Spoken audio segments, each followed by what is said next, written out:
This is the lawn in front of the old state capitol at Frankfort, Kentucky. The caption under the photograph says, "Goebel fell at the right of the fountain." The man who published that photograph also published this, a plan of the same grounds, with the path of the bullet drawn on it. The Supreme Court set the date down in one sentence. William Goebel was assassinated in that county on the 30th day of January, 1900. He was a state senator from Covington.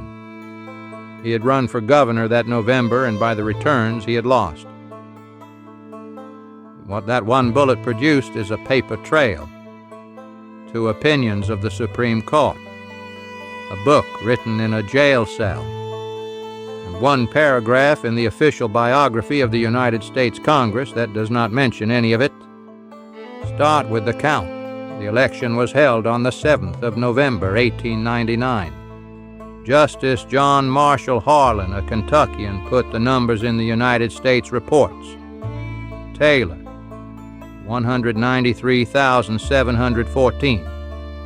Goebel, 191,331. Taylor, a Republican, got the certificate. On the 12th of December, he took the oath from the Chief Justice of Kentucky and moved into the Executive Building.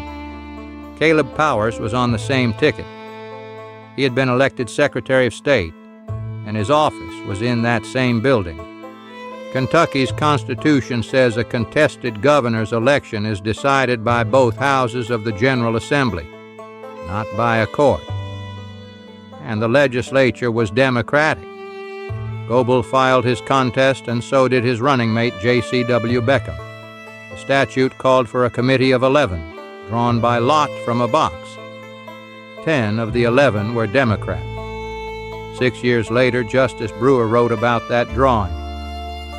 The allegation, he said, was that it was not by lot at all, but a trick on the part of the clerks of the Assembly. And then this. Curious results sometimes happen by chance. But when those results happen so largely along the lines of the purposes of those who control the supposed chance, it is not strange that outsiders are apt to feel that purpose and not chance determined the result. Powers' answer was to bring people. He fetched petitioners from the mountains of eastern Kentucky. By his own account, about 1,200 came, armed. That account is from a book he wrote in 1905 in a jail cell under indictment, not a neutral source, and this video will say so each time it uses him. On the morning of Tuesday the 30th, Powers left Frankfort by train for Louisville to raise a second crowd. At 10 minutes past 11 that morning, William Goebel was walking up the sidewalk toward the Senate chamber. Colonel Jack Chinn was walking with him. A rifle was fired from a window of the Executive Building. Goebel was hit through the chest. He did not die there. He lived 4 more days. The news went out on the wire that morning. Topeka had it on page 1 that Tuesday evening. Assassinated on the street by unknown party. Salt Lake City had it the same evening. By Wednesday, it was the banner across the St. Louis Republic. Ambushed enemies fired 5 shots from windows of the State House. Arrested suspect was a Taylor guard. In San Francisco, it ran across the whole page. Fires from the 3rd story of the State Executive Building. Was shot through the lung. May not survive. In Maysville, Kentucky, Senator Goebel shot. Cowardly attempt to assassinate the courageous Democratic leader Tuesday at noon. In Indianapolis, they already had a name. Harlan Whitaker under arrest. Whitaker was released. He was one of about 20 men eventually accused and not the last to be let go. Taylor called out the militia the same day. The whole military force of the state came into Frankfort that afternoon and night. Soldiers stood on the Capitol grounds and nobody entered without a pass. They stood outside the hotel where the legislature was trying to meet. Powers wrote that the situation was balanced on the ragged edge of civil war. He was writing from a cell, and it is still the plainest description anybody left. Taylor's answer was to move the legislature out of Frankfort. He adjourned it to London, Kentucky, deep in the mountains. Democratic members went to the Capitol anyway. 2 soldiers with crossed bayonets stopped them at the head of the stairs. They met somewhere else and voted. On the 31st, they declared Goebel elected governor. He took the oath in bed and issued a proclamation that night. The New York Tribune wrote the headline that was simply true. 2 governors in Kentucky. Goebel sworn in on his dying bed by Chief Justice of the state. Governor Taylor adjourns legislature to next week. He was governor for 3 days. He never got out of the bed. On Saturday, the 3rd of February, at about 6:45 in the evening, William Goebel died. Raleigh led its Sunday paper with it. The martyred governor died. His sister and brother were alone with him. Beckham was sworn in the same day. Taylor did not concede. The 2 governments went to court, and the case reached Washington. Decided the 21st of May, 1900. The court threw it out.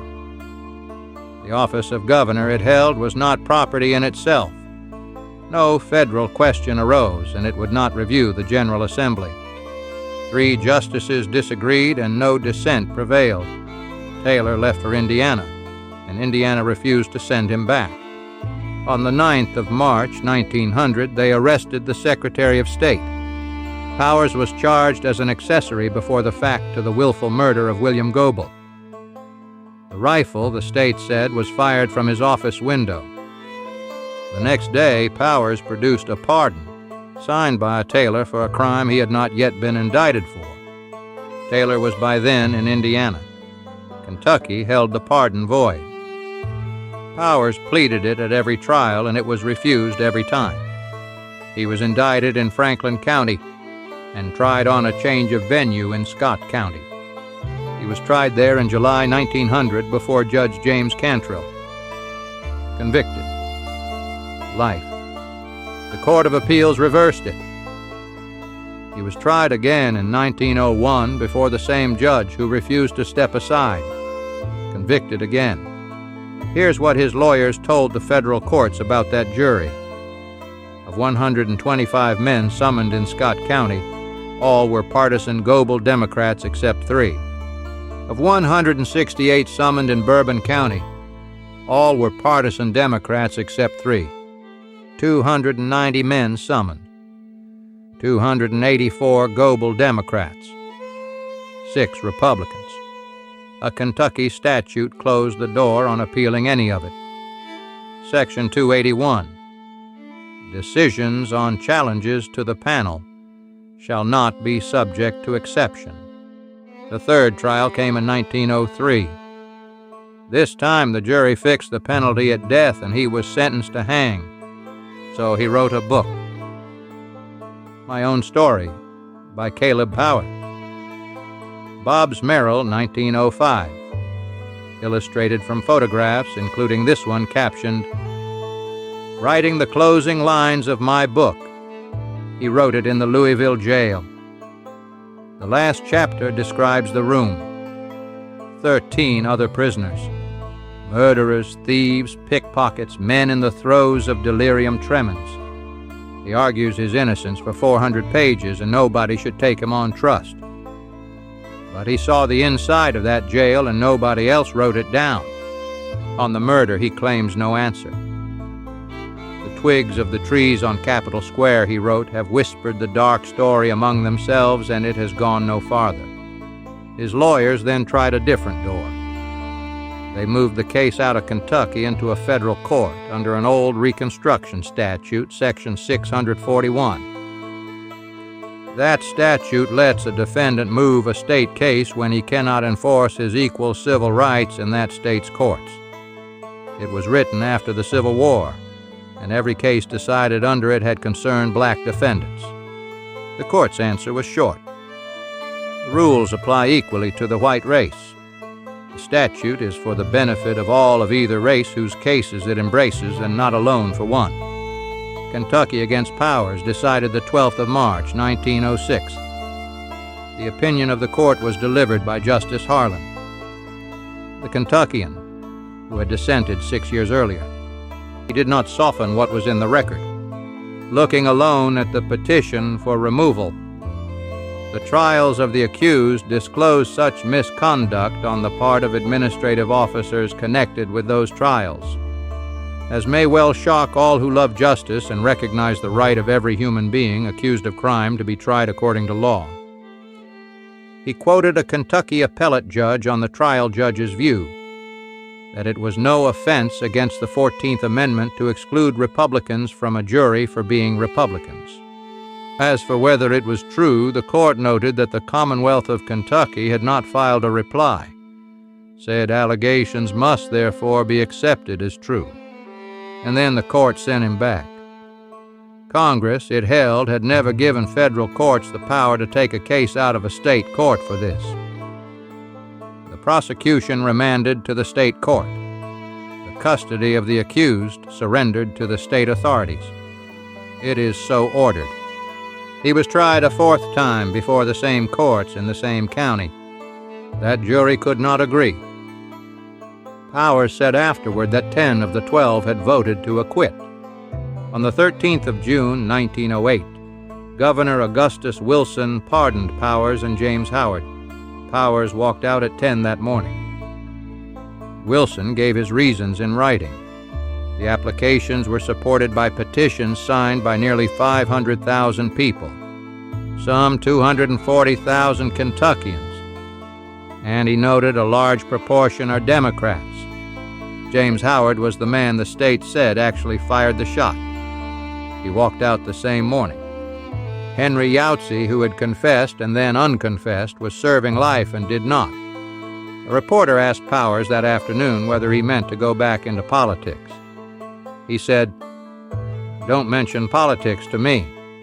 2 years later, he ran for Congress from the Mountain District and won.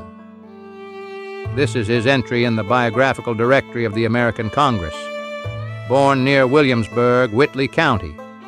Superintendent of Schools, Knox County. Elected Secretary of State of Kentucky in 1899, but was unseated after a contest. Author of My Own Story in 1905. Elected as a Republican to the 62nd, 63rd, 64th, and 65th Congresses, 1911 to 1919. 4 terms in the House. 4 trials for murder. 3 convictions. 2 death sentences.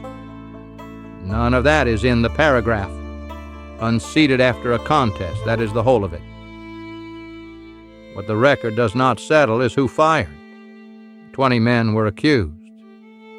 Convictions were reversed, retried, reversed again, pardoned away. What it does settle is harder. Kentucky never denied what was said about those juries. And the Supreme Court, having read it, said it might shock anyone who loves justice and sent him back anyway. The fountain is still on that lawn. If your people were in Frankfort or the mountain counties then, this went through families. Tell me what got handed down. The courthouse record stops where the kitchen table starts.